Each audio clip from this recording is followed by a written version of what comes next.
சாதிக்க வேண்டும் என்ற தீராத கனவோடு எப்போதும் சுறுசுறுப்பாக இயங்கிக் கொண்டிருக்கும் ஒரு இளைஞன். அவன் தினமும் தன் வேலையில் கடினமாக உழைக்கிறான், தேவைக்கு அதிகமாக கற்றுக்கொள்கிறான். இருந்தாலும் அவனால் தன் வாழ்வில் அடுத்த கட்டத்துக்கு நகர முடியவில்லை. இதற்கெல்லாம் காரணமாக இருந்தது அவனிடம் இருந்த அதீத பயம். இப்படியே போனால் தன் பயம் தனது மொத்த எதிர்காலத்தையும் வீணாக்கிவிடும் என்பதை உணர்ந்து கொண்ட அவ்விளைஞன் தன் குழப்பத்துக்கு தீர்வு காண ஒரு துறவியிடம் சென்றான். அவரிடம் தனது பயத்தை பற்றியும் அதனால் தனது வாழ்வில் ஏற்பட்டு கொண்டிருக்கும் பிரச்சனைகளை பற்றியும் கூறி, எனது பயத்தை முற்றாக அழித்தொழிப்பது எவ்வாறு, அதற்கான வழியை நீங்கள் தான் எனக்கு காட்ட வேண்டும் என்றான். அதற்கு அந்த துறவியோ, மகனே, வாழ்வில் நீ செய்ய வேண்டும் என நினைத்து ஆனால் உனது பயத்தினால் என்று வரை செய்யாமல் இருக்கும் காரியம் ஒன்றை சொல் என்றார். அதற்கு அந்த இளைஞனோ, சிறு வயதிலிருந்தே வில்வித்தையில் கை தேர்ந்தவனாக வேண்டும் என்பது எனது ஆசை.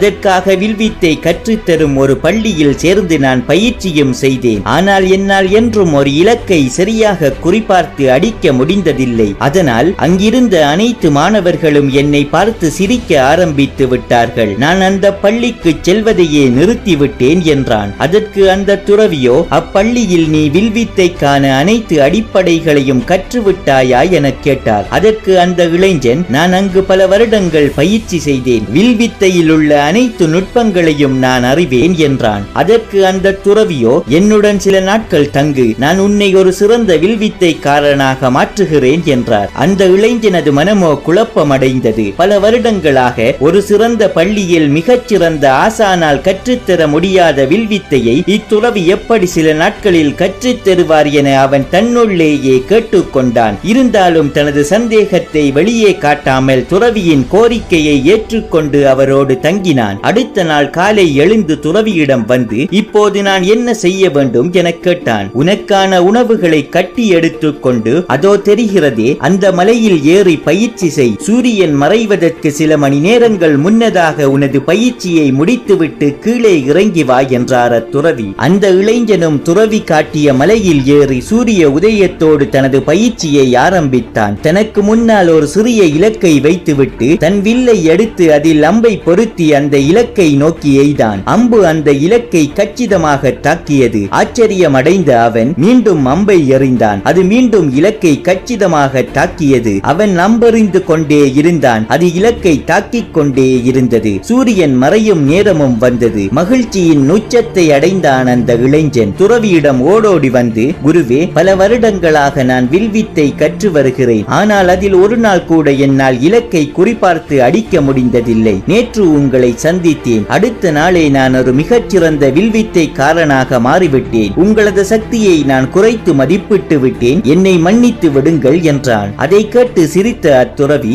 சக்தியா, நான் உனக்கு எந்த சக்தியையும் தரவில்லை. மாறாக நீ உனது சக்தியை தடையின்றி வெளிப்படுத்த ஒரு இடத்தை காட்டினேன் என்றார். அதற்கு அவ்விளைஞனோ, நீங்கள் சொல்வது எதுவும் புரியவில்லையே குருவே என்றான். அதற்கு அக்குருவோ, மகனே, நீ இயற்கையிலேயே வில்வித்தையில் ஆர்வமுடையவன். அந்த ஆர்வத்தால் நீ அதிலுள்ள அனைத்து நுட்பங்களையும் கற்றாய், திறமையானவனாக மாறினாய். ஆனால் அத்திறமையை வெளிக்காட்ட நீ பயம் கொள்கிறாய். உன் வில்வித்தையை யாராவது குறை கூறி விடுவார்களோ, அதில் நீ ஒரு தவறை இழைத்து விட்டால் அதை பார்த்து கிண்டல் அடிப்பார்களோ என நீ பயம் கொள்கிறாய். அதனால் உன் திறமையை மக்கள் முன்னால் வெளிக்காட்டும் நேரத்தில் அப்பயம் உன்னை ஆட்கொண்டு விடுகிறது. அதை பார்த்து மக்கள் கிண்டல் அடிக்க உன் திறமை மீதே உனக்கு நம்பிக்கை இல்லாமல் போய்விடுகிறது. அந்த மலை உச்சி மீது நீ தனியே பயிற்சி செய்யும் போது அங்கு உன்னை பார்ப்பதற்கோ உனது திறமைகளை அளவிடவோ யாருமே கிடையாது. அதனால் அங்கு நீயாக இருந்தாய். உனது உண்மையான திறமை வெளியே வந்தது. மகனே, என் முயற்சியில் தவறே செய்யாமல் வாழ வேண்டும், மக்கள் முன்னால் எப்போதும் வெற்றியாளனாக தெரிய வேண்டும் என்ற எண்ணமே உன் மனதில் தேவையில்லாத பயத்தையும் பதற்றத்தையும் உருவாக்குகிறது. அதை நீ போக்க வேண்டும் என எண்ணினால் உனது கவனத்தை அடுத்தவர்கள் மீது வைக்காமல் அதை உனது இலக்கில் வை. யார் என்ன நினைத்தாலும் எதை கூறினாலும் நீ உனது இலக்கை அடைய என்ன செய்ய வேண்டுமோ அதை செய்துவிட்டு அதன் விளைவுகளை பற்றி எதையுமே அலட்டிக் கொள்ளாமல் அமைதியாக இரு. நிச்சயம் உனது பயம் உன்னை விட்டு காணாமல் போகும் என்றார் அத்துறவி. நாளை என்றும் நம் கையில்